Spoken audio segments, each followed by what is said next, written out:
My husband couldn't handle that I earned more than him, and now he's threatening to retire early. It could ruin us financially. My 60F husband, 61 mem, is a very competitive guy. When I beat him at chess 3 times in a row, he wouldn't play me anymore. It's not just with me. He hates when a friend makes more money than him. He hates when someone beats him at golf. He hates if someone skis faster than him. You get the picture. He's not just competitive, he's a sore loser. He's stopped being friends with people over his competitiveness, which I think is ridiculous. When we were first married, he made way more money than me. He used this reason as to why I needed to do more around the house. Error everything. It was hard at first, but I'm really great at managing time and love to spend time with our kids. So, although I worked a full-time job, I did all the housework, most of the yard work, home maintenance, and managed the kids. I knew that spending the lion's share with the kids, which I loved, would pay off in spades in their older years with our relationship. And it has.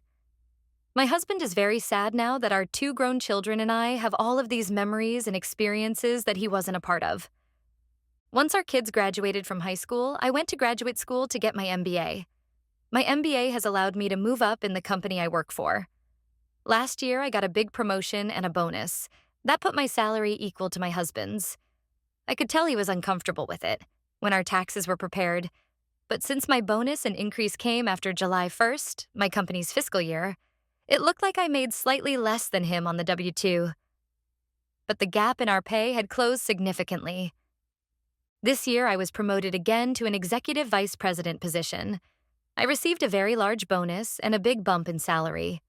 I opted to have increased my contribution to my 401k plus a catch-up amount as I am over 50. The additional income I have going into a separate money market savings. My contribution to our joint account looks the same as last year. My bonus was reflected in our checking account, and my husband was surprised at the amount. We used it to pay off our mortgage. Because I am diverting my income to my 401k and a money market savings. He hasn't noticed the increase. But my gross income will show on my W-2, and he will see that my income is about 50% larger than his. I know come March, April of next year, my husband will see that I make significantly more than him when we prepare out tax return. I'm worried that he will retire so he can save face, which will put us in a bad financial position, since he will only be 62 and won't be entitled to complete Social Security benefits. His stupid male ego will cut off his nose to spite his face and make retirement more difficult for the both of us. I want to let him know I am making more than he is before he sees it on our W-2s. And I want him to understand that this isn't a competition. When we both do well, we both do well. Any suggestions as to how to keep him from feeling emasculated? I was thinking of saying something like, "You kept us afloat when they kids were young. Now it's my turn." Or, "Because you supported us while I earned my MBA, we can both reap the rewards in our later years." I know it's stupid to walk on eggshells, but his ego is super fragile. Update 1. It's been a while since I posted, and things have taken a turn I didn't expect.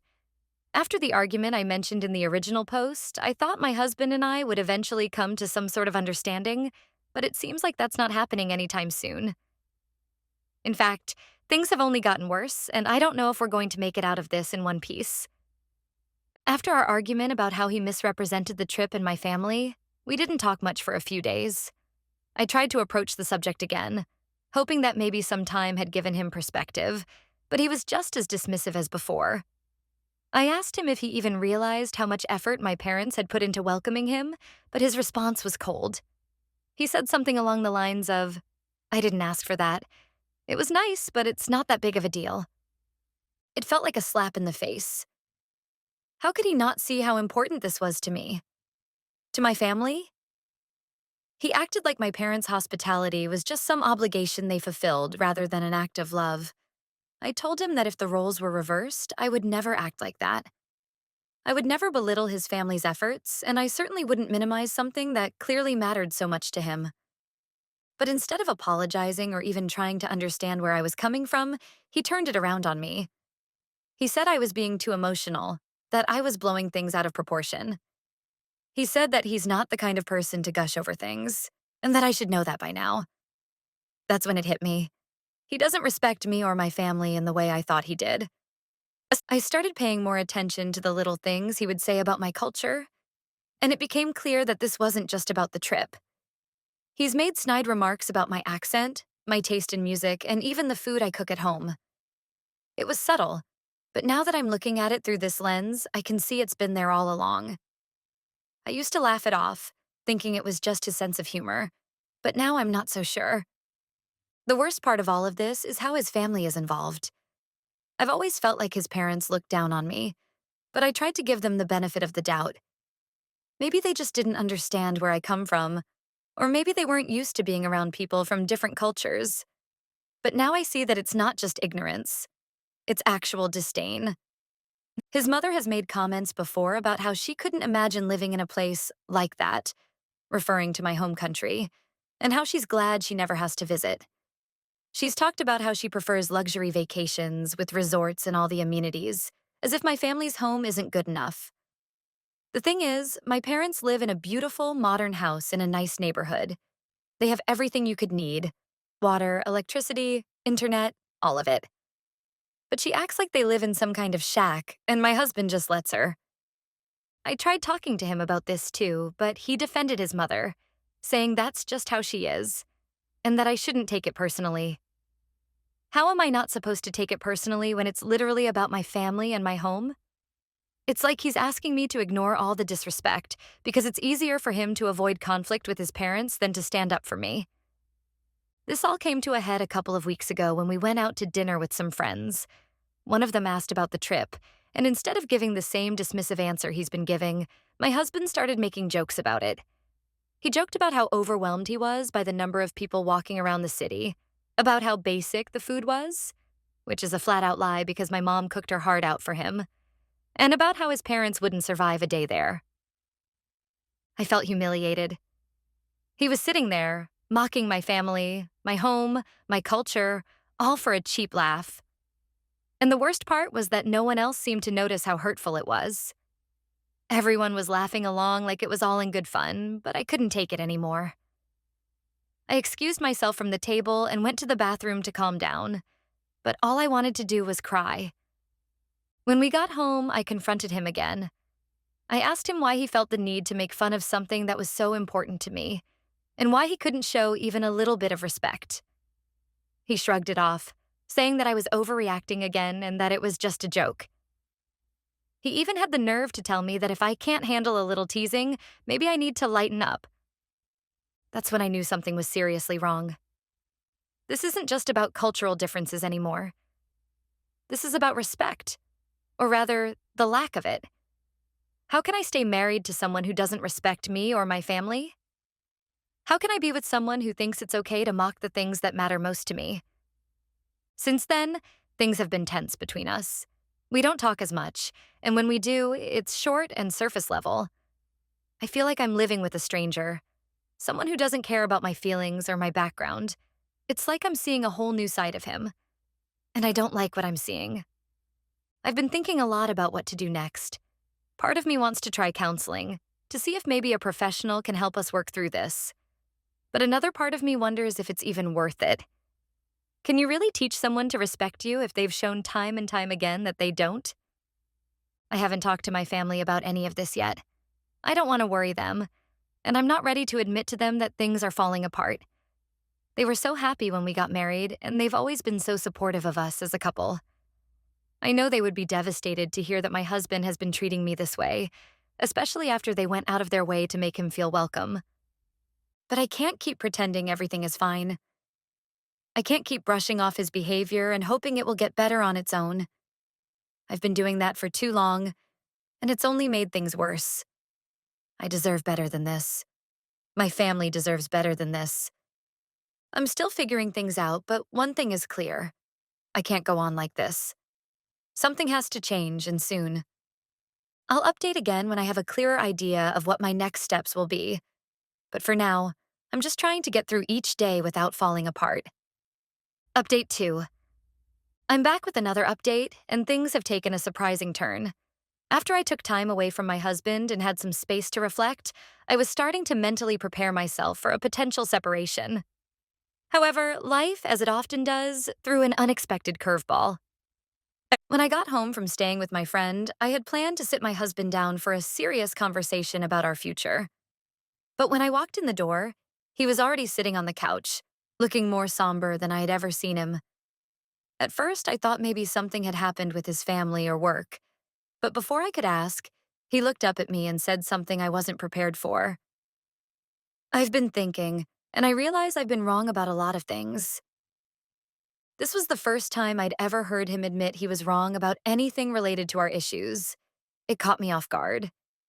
He went on to say that while I was gone, he had a conversation with one of his close friends, someone who is married to a woman from a different cultural background. According to him, his friend had pointed out that marriage requires an effort to understand and respect each other's backgrounds, even when it's difficult or unfamiliar. Hearing him acknowledge that he hadn't been fair to me or my family was a start, but I still had a lot of skepticism. I told him straight up that words are one thing, but I needed to see real change. I needed him to actually take steps to understand my culture and stop dismissing my feelings. I wasn't going to settle for an apology that didn't come with action.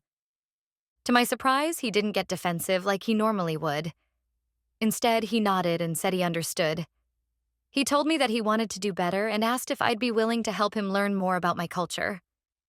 He even mentioned the idea of going back to my home country to visit my parents again, but this time, with the intention of genuinely engaging with the experience instead of treating it like an obligation. I didn't say yes or no right away. While I appreciated that he seemed to be taking this seriously, I wasn't ready to jump back into things as if everything was magically fixed. I told him I needed time to think about it and to see if he would follow through on this newfound awareness. In the days that followed, he actually made an effort. He asked me questions about my upbringing, my language, and the traditions that are important to me. He even went out of his way to cook a traditional dish from my home country, with the help of YouTube and a lot of text to my mom, apparently. It wasn't perfect, but the fact that he was trying was a big change from the dismissive attitude he had before. Despite these positive steps, I still had lingering doubts. I couldn't shake the feeling that part of me was waiting for the other shoe to drop, for him to go back to his old ways once the novelty of trying something new wore off. I've seen him put in effort for short bursts before, only to lose interest once things got difficult. And this situation wasn't just about trying new foods or learning a few words in my language. It was about a fundamental shift in how he viewed me, my family, and my culture. That kind of change doesn't happen overnight. And one of the biggest tests of his commitment came when his parents invited us over for dinner again. I was dreading it, especially after the last time when his mom made those hurtful comments about my family. But I agreed to go, mostly because I wanted to see how my husband would handle it. If he really had changed, he would stand up for me this time, right? At dinner, things started off as I expected. His mom made a casual comment about how they were planning their next vacation, and she asked if we were done with the adventurous trips to foreign places and ready to join them at a more luxurious destination. I waited for my husband's response, half expecting him to laugh it off like he usually would. But instead, he surprised me. He politely but firmly told his mom that our trip to my home country was not just an adventure, but an important part of understanding where I come from. He explained that my family had welcomed us with open arms and that it wasn't fair to make light of that. His mom looked a little taken aback, but she didn't push it. I can't even describe the feeling I had in that moment. It was the first time I'd felt like my husband was really standing up for me and my culture. For once, I didn't feel like I had to defend myself alone. I'll admit, it gave me hope that maybe things could be different. After that dinner, we had a long conversation about what this all meant for our relationship. I told him that while I appreciated the effort he was putting in, I needed to see consistency. This wasn't just about making me feel better in the short term. It was about building a future where we both respect and appreciate each other's backgrounds. I made it clear that if he reverted back to his old dismissive ways, I wouldn't stick around. I've learned that I can't keep sacrificing parts of myself just to make him comfortable. He agreed, and for the first time in a long time, I felt like we were on the same page.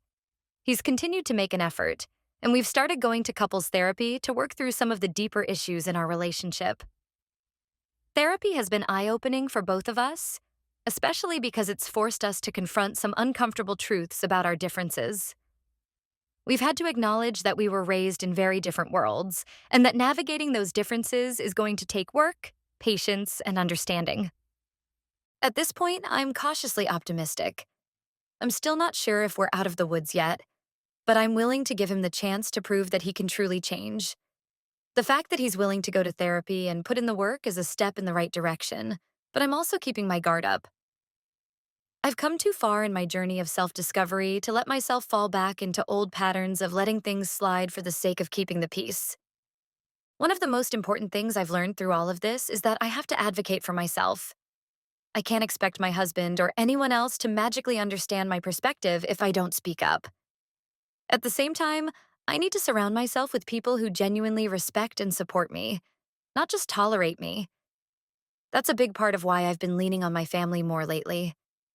They've been a source of strength for me during this difficult time, and I've realized just how important it is to have people in my corner who understand where I come from and who I am at my core. So, where do we go from here? For now, I'm taking things one day at a time. I'm still keeping an eye on how things develop, and I'm not making any promises or rushing back into being the perfect wife.